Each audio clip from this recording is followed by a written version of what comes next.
My review of Halloween Kills, posted on October 16th of last year, turned out to be one of, if not the most controversial review I've ever done. It's the only video I've uploaded onto this platform to elicit the kind of extreme responses that it did from certain members of my audience. Now, granted, I've received comments or direct messages from viewers in the past who have strongly disagreed with my opinions on various movies. Also, keep in mind, I've been on the internet for quite some time, and my skin is pretty thick. However, receiving death threats from people based simply on the fact that we had differing opinions on a movie, that was a first. So when I decided to re-review Halloween Kills before Halloween Ends drops, I had some reservations. I posted a poll over on my Patreon asking if I should do it, and overwhelmingly the response was, do it. And to quote some of the most profound, moving, brilliant lyrics ever written, oops, I did it again.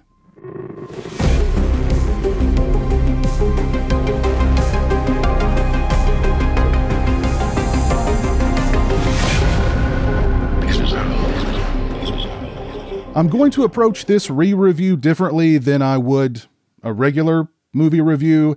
No plot synopsis. We all know the characters in this movie. We all know the plot, what little of it there is. I also want to give a shout out to my buddy Captain Halloween, who suggested that I watch Halloween Kills this time around as if it were a Zucker Brothers movie. I took that advice to heart. I also brought an old friend along with me for emotional support. So my biggest issue with Halloween Kills was, and still is, the wildly inconsistent tone of the movie. Halloween Kills shifts from scenes that are just comical to scenes that are dire, overly serious, and want to deliver a message. This makes the movie feel exhausting, at least to me, and the mood swings are so severe at times, it's dizzying. The sequence in which Myers kills the older couple after dressing his wounds in their bathroom, it's this long, drawn-out, brutal sequence. And I think it's a great representation of Michael's twisted mind. There's something about him planting all those knives into that guy's back, just cause, that makes him so much more dangerous, because he's this big, hulking man physically, but mentally he's a child pulling the wings off of insects. But then shortly thereafter, we're treated to the sequence in which a woman is firing a Desert Eagle at Michael. Michael kicks a car door in her direction. The car door hits her hand, which causes her to shoot herself in the head. Like, am I supposed to be taking this seriously or laughing out loud? There are moments in Halloween Kills that I'm certain were intended to be as farcical as possible. That, or they were written by Danny McBride while he was really high. Probably both. Consider every single scene featuring Tommy Doyle, or pretty much everything that takes place within the hospital. The cringy dialogue, the overwrought melodrama, the evil dies tonight, and oh my God, evil dies tonight. Evil dies tonight. Evil dies tonight. Evil dies tonight.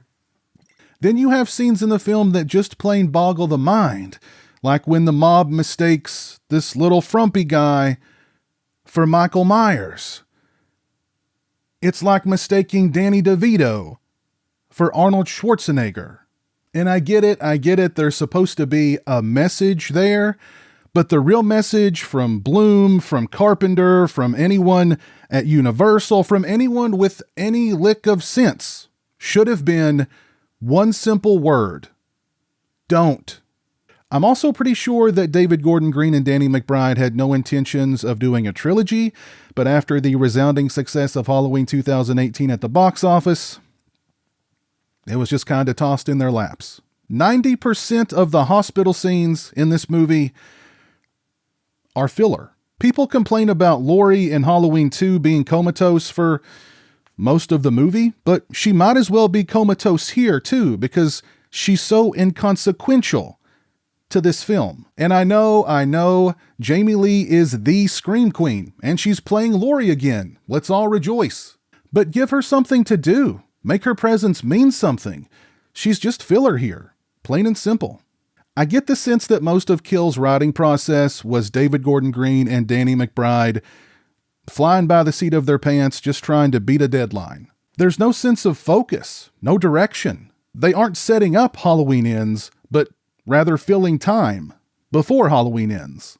I mean, when you really get down to the nuts and bolts of Halloween Kills, it's all about a guy just walking across town to go home.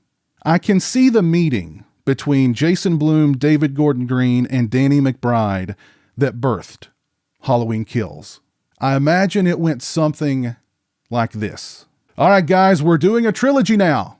What have you got? Well, I guess Michael will escape the death trap that Laurie spent 40 years creating. She'll have just forgotten about the fireproof room she installed down there, and Michael will hide inside of it until he's rescued by firefighters. Yeah. Then he'll walk home. Why home? Why is he walking home? Because he wants to stand in front of a window? But will he kill people? Oh, sure. People will get in his way and he'll kill them. What have you got for Jamie Lee? Nothing. But she'll be in the movie, right? Sure. Sounds like a winner to me. What do you say, John Carpenter? I don't give a f***. Pay me. Personally, I like to think of Halloween Kills as a hero's journey. And Michael is the hero. The guy just wants to go home. And all these people keep getting in his way. Then finally he makes it home, only to discover these two guys squatting in his house. Their sense of interior design is uninspired and the whole place reeks of weed. I'd be pissed too. Then as soon as he gets rid of them, here comes these armed trespassers. Michael's got to defend himself and his home. Have you never heard of the castle doctrine? Then he's lured out of his house and jumped by this gang of thugs who shoot him and beat him with baseball bats, 2x4s, and an iron. Can you believe some crazy woman actually brought an iron? Then, finally, after taking care of all these thugs, he's ready to retire to his home and settle in for a long night of staring out of that window, only to then find that some bitch has taken his window. After the night he's had? I don't think so. I'm sorry. I just get worked up. I mean, the guy just wants to go home. Why won't they let him go home? Once he's inside, you can build a wall around the Myers house. There's your message. You've built a wall around the Myers house. But is it to keep him in or to keep you out? On a serious note, James Jude Courtney is a badass Michael Myers. His portrayal of the character puts him in the upper echelon of Myers performers, right alongside the likes of Nick Castle and Dick Warlock. His Myers is unpredictable, dangerous, and brutal, yet childlike and playful. It's an unsettling portrayal, and I like it a lot. The sequence in which Michael slaughters the firefighters after escaping the inferno is pretty rad. All the shots of Michael emerging from the flames and walking into the downpour made by the firefighters' hoses holding whatever that implement is are pretty epic. And Big John and Little John, they've rapidly become two of my favorite characters in all of the series. As a matter of fact, Bloom, if you're watching this, and I'm sure you are, I'd like to pitch to you a Halloween movie starring the Johns, Ben Tramer, Ted Hollister, and of course, Bucky. R.I.P. All gone, but never forgotten. So did my feelings for Halloween Kills change at all? No, not really. I still think it's a pretty bad movie. I'll give it this. Watching Halloween Kills a second time around was a far better experience than the first. Although I'm sure your second colonoscopy procedure is a better experience than the first two. So there you go, my highly requested re-review of Halloween Kills.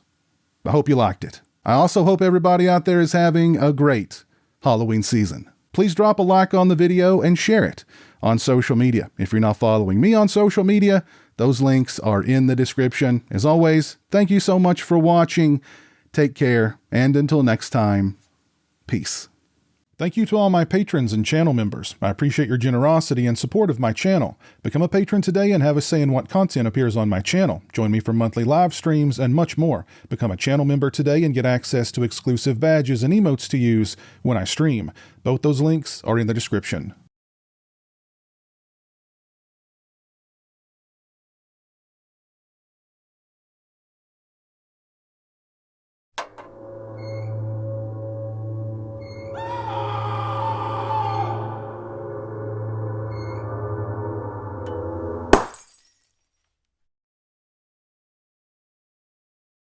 Say hello to the internet, Jeremy. Hello to the internet.